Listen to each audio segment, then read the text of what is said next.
Hi guys, hope everyone's well and welcome back to the Improvement Podcast. In this episode, I'm going to touch on why your calves aren't growing and why they may be small, and basically help give you the tools and the understanding of the role of the calves, what they do, what exercises will train them effectively, and what work we can do to stop them becoming a weakness or turn them from a weakness into a strength. So in terms of the anatomy of the calf, or in other words, the function, role of the calf, what the calf's comprised of, is you've got the gastrocnemius and the soleus, which is basically the two parts of the calf.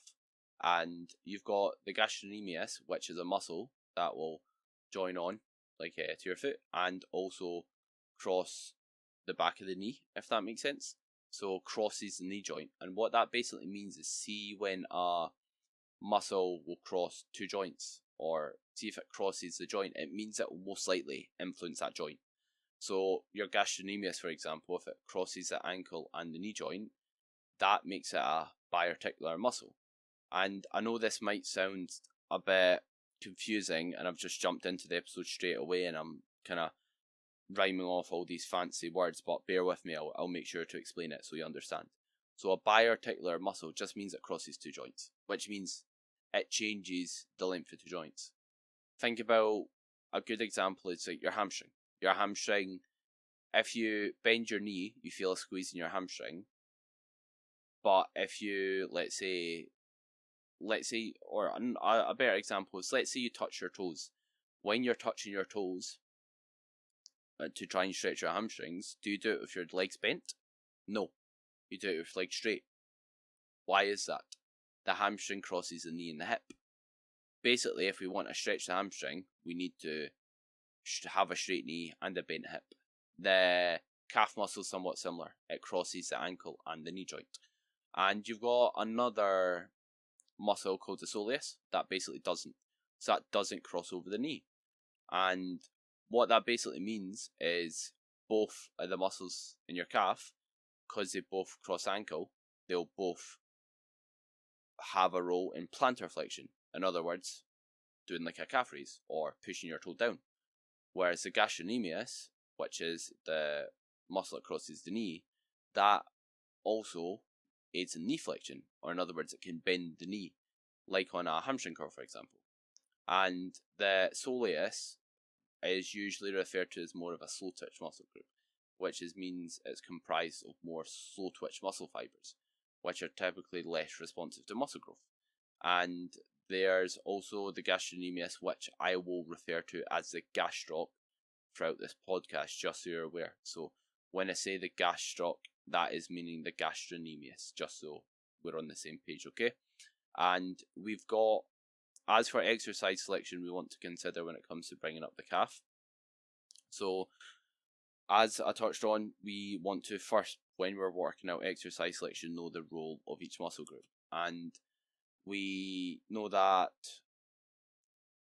the both will cross the ankle. So basically, whenever we do like a calf raise, in other words, push your toes down, that's going to work the calf.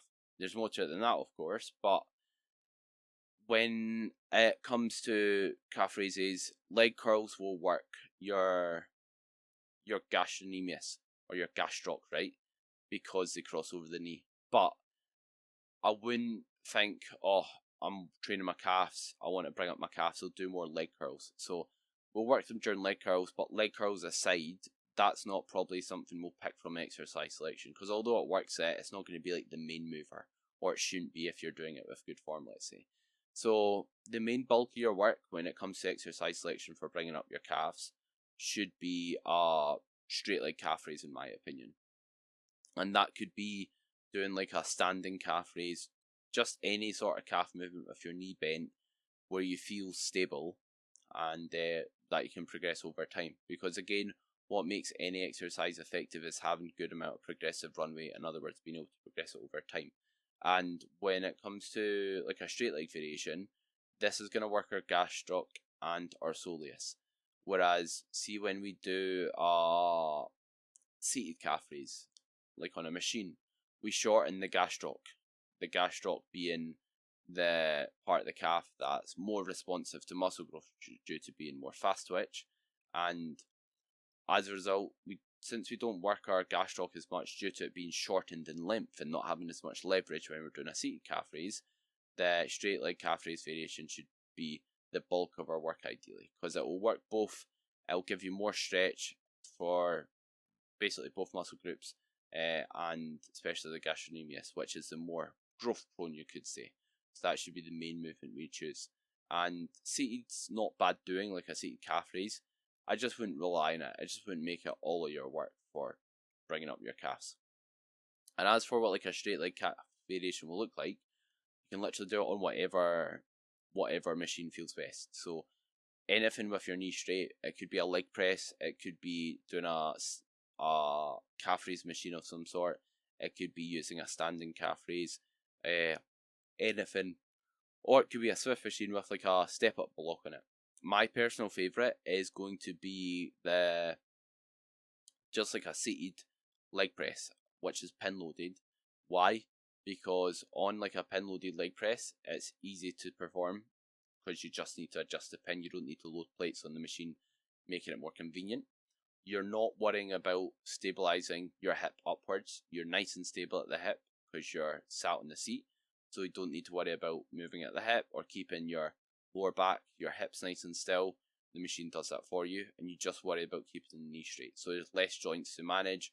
You're not unnecessarily loading your backs, your traps, etc. And you're just in a really stable and effective environment to perform a calf raise in. And as for execution when it comes to calf work, so when we're thinking about training the calves, we want to make sure we are using a large range of motion, pretty much like every other muscle group. We want to also only move primarily at the ankle joint, because again the role of the calf is to basically carry out plantar flexion, which is basically a fancy way of saying point the toe. So if we are, let's say, moving the knee, moving the hip, the calf's not responsible for bending the knee, bending the hip. Well, it is responsible for bending the knee, but no, that doesn't mean we want to do it throughout a calf raise. So we want to keep everything still and only move at the ankle joint, ideally. And in terms of execution, I also quite like pausing it in the stretch. Reason being is you've got your Achilles tendon, which is one of the largest tendons on your body, and that's like a really big tendon that runs up and basically joins your calf onto you. And if we are, let's say, performing a calf raise and just bouncing out the bottom, it's very easy to kind of use that, what you could say, stretch reflex, and basically use other soft tissue structures that aren't muscular to move the weight out that position. So basically, how do you know your calf's working if you're just bouncing out of it and using momentum out of that position? You don't. So killing that stretch, pausing that stretch, and then actively pressing out the bottom with your calves, not a bad idea at all. And what I also recommend is always address your effort and your execution first when trying to train the calves, or any other muscle group, to be fair. Because if we're thinking about bringing up a muscle group, if we're doing poor quality work, more poor quality work is only going to lead to poorer quality results. If we are, let's say, doing our movements in a way that's yielding injury risk, if we do more of that work, then it's just going to provide a greater likelihood of injury risk. So effort and execution should always be addressed first. We want to ensure quality before adding quantity. And always, whenever we're doing any movement, progressing it over time. We know we need progressive overload. In other words, we know we need to progress the stimulus to provide muscle growth, which basically means we shouldn't just be doing the same weight for the same reps week on week, month on month. And as for the placement, in other words, when you should be training your calves, so to ensure the quality of your calf works high, you can place it at the start of things like legs, for example.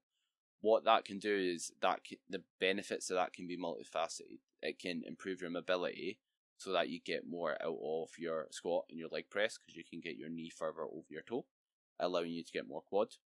It allows you to train your calves when they're not fatigued, because they can maybe get a bit fatigued when you are doing a squat and variation, because they will play a part in somewhat going up on the squat, you could say. Same with like a leg press and during leg curls. And also it doesn't take away from other lifts. So I've never done like calves at the start and thought, oh, my ability to perform well on other lifts has diminished. when you do calves, yes, they play a part in stabilizing the knee. So you could feel a tiny bit more stable maybe if you're doing like a free weight squat. Try it and find out. You probably won't. It probably won't make that big a deal, but again, the best thing to do is try it. And what you can also do when you're trying to train your calves is when we're trying to bring up muscle groups, I think training frequency is a good tool because it's shown that there's a dose response between the more work we do, the less return we get for that investment. Meaning if we go from doing 5 sets to 10 sets to 15 sets, the return for your investment you get from that 15 set for that muscle group is going to be poorer. So splitting up the work can yield better results in that sense. And another way to look at it as well is if you're training it more frequently, you've got more opportunities to stimulate muscle growth, recover, stimulate muscle growth again, and repeat that process, leading to, again, better quality work. So I like splitting it up for improving that quality while getting more volume or overall more work in, because the way I look at it is you've already stimulated growth after, let's say, 3 sets of calves or 4 sets of calves. So like if you're doing more after that, what's that contributing to? Yes, maybe a bit more growth, but less growth. Whereas you could get out the gym, recover, eat a meal, and then get back in, stimulate muscle growth again for the calves. And as for increasing volume or doing more work, is it better? If it's recoverable, it usually is. Meaning if you can recover from it session to session, meaning if you do it and you're not sore before doing it again the next session, then it is. If you feel like you do it and then by the time you go and you want to train calves again, you can perform well, you can recover from it, you're still sore, then it's probably not. But most people aren't at that point for doing their calf training yet. The only time that might be the case is if you're just not used to training calves at all. But the best tool we can use to assess if we're doing too much work is our ability to progress. If we are failing to progress our lifts, then we're probably doing too little or too much work. You'll probably know which end of the extreme you are, meaning if you're doing too much work, you'll probably know because you'll be doing a lot. Or if you're doing too little work, you'll probably know if you're not doing too much because you'll be doing like 4 sets a week for calves, so it's probably not too much, let's be honest. And after thinking about execution placement, what we can also consider is intensifiers. Intensifiers are basically high intensity techniques which just allow you to get more work done in a shorter period of time. Reason why that's beneficial is time's, again, an infinite resource, and as a result, we don't all want to spend hours in the gym, or we don't all have the time to be spending absolutely ages doing sets for our calves, especially when there's other muscle groups to train as well. So you can consider doing things like partials, especially after your last set on your calf work because you know you've not got another set after. Partials are basically like half reps, so once you can't perform any more full reps, you can rinse out some half reps on your calf raises to then accumulate overall more work. You can also consider doing like an isometric hold. An isometric hold's basically when you hold the stretch after you fail, which will again allow you to get more work in. It's also shown in literature that passive stretching can also promote muscle growth, as well as potentially helping things like ankle mobility. So it's not a bad idea doing like an isometric hold at the end of it, in case there is any benefit of that passive stretch for muscle growth, because you're still like occluded, you're still kind of getting a ton of blood flow into that target muscle and still getting a ton of metabolic stress. In other words, like lactic acid accumulating, and you're still getting work in, if that makes sense, towards the end. So yeah, I'd definitely do it. And rest pause work's a good tool as well. So rest pause work's a good way to get a productive work in without dropping load. And the reason why rest pause work is good is we know like the 5 reps close to failure are somewhat deemed effective reps, and if we're doing, let's say, drop sets, we end up getting to the point where we drop the weight and we're doing like 10 extra reps. So a rest pause sets, usually you don't get that much after the second and third, which means you kind of cut the junk reps and go straight into the stimulative reps. And the rest pause set, for people who don't know what they are, it's just basically when you do a set, you rest 20 seconds, you do a set again, you rest 20 seconds and do a set again. So 3 sets, 20 seconds rest between each. And what that basically allows you to do is just get, again, more work in a shorter period of time. You can also consider things like supersets, which I don't really use for calves just because I'd rather just do the 2 exercises separate, or just a rest pause set and save me setting up 2 bits of kit. You can also consider like things like drop sets where you drop it to a lighter weight, do a set to failure again. But again, what matters most is do a good amount of work, train really hard for them, progress it over time. And what you can also consider is training your tibialis anterior, or commonly referred to as your tibialis, which is the muscle in the front of your calf that aids in like lifting your ankle up, if that makes sense. So opposite of planting your toes or pointing your toes down. And I personally use like a tibia bar when I'm doing so. And what that can potentially be good for is stabilizing the knee, ankle, and your knee health. If you don't know what like a tibia bar is, it just hooks onto your foot and it basically loads your foot so that when you lift your toes up or your feet up, you'll then work that muscle and you can kind of load it and progress it over time. You can also do a tibia raise, which is simply when you stand with your feet forward, just with the weight on your heels, and then lower, drive your toes up, lower, drive your toes up. If you're unsure what I mean, just search up tibia raise. But I think that can be good for stabilizing the knee, ankle, and also overall like knee and ankle health. And just on paper, like, why would you leave a muscle out? Why would you train? It's like train your biceps, but not your triceps. That's the way I look at it. So it's not a bad idea there. And if you don't have like a tibia bar, like I said, a tibia raise is good. But the only downside of it is we can't therefore kind of progress it over time as easy. Yes, you can add reps, but you can't add load. And we can also consider when it comes to your calf training, like consistency and time. As much as it sucks hearing it, regardless if you do everything right, it just takes time to build a certain muscle group. So you just need to kind of do what I touched on there. Do that over not just a week, not 2 weeks, not a month. Do it over many, many months on end, years on end even. And then that's how you grow a muscle group. It's very much, again, delayed gratification when it comes to building muscle, and your calves are no different. So do the above, do it for a very long period. With your volume, gradually increase it and test the limits of what you can recover from. Volume basically being the amount of sets you have. And if you're struggling to progress, think, are you doing too much the prior session, or in other words, the session to before, as that could be why you're struggling to get progression on whatever session you're doing. But what I'd say is, like, personally right now, what I do for calves is I'll hit them start of legs, the end of push, and I'll hit them on a rest day as in personal training, and I'm in the gym anyway. So yeah, test the limits of the volume. Quick recap of the episode.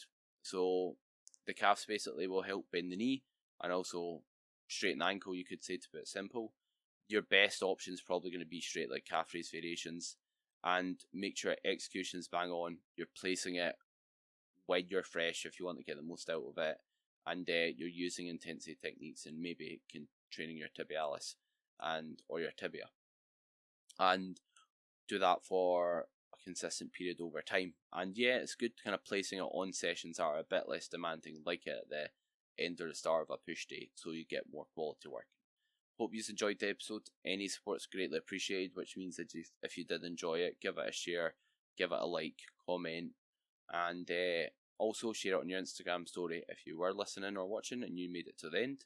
And any episodes you'd like to see, just let me know. Any support in the podcast just gives me more incentive to keep bringing in episodes out for you guys, so it would be massively appreciated.